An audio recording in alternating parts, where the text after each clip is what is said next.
চেম্বারের বাইরে ভারতের জাতীয় পতাকা সাটিয়েছেন শিলিগুড়ির চিকিৎসক ডাক্তার শেখর বন্দ্যোপাধ্যায়।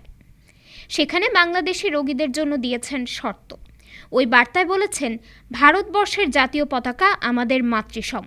এই পতাকাকে প্রণাম করে চেম্বারে প্রবেশ করবেন। বিশেষত বাংলাদেশ থেকে আগত রোগীরা প্রণাম না করলে এখানে রোগী দেখা হবে না। শেখর বন্দ্যোপাধ্যায় নামে ওই চিকিৎসক ভারতীয় সংবাদ মাধ্যম দ্য ইন্ডিয়ান এক্সপ্রেসকেও একই কথা বলেছেন। তিনি পশ্চিমবঙ্গের নর্থ বেঙ্গল মেডিকেল কলেজ হাসপাতালের ইএনটি বিভাগের স্পেশাল মেডিকেল অফিসার।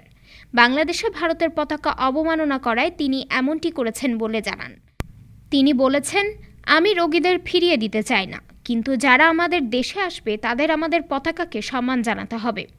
উল্লেখ্য, সম্প্রতি ঢাকার বিমানবন্দরে সম্মিলিত সনাতনী জাগরণ জোটের নেতা চিন্ময় কৃষ্ণ দাসকে গ্রেফতার এবং পরদিন তাকে আদালতে হাজির করার পর চট্টগ্রামে সহিংসতায় আইনজীবীর প্রাণহানির পর দুই দেশের মধ্যে উত্তেজনা তৈরি হয়।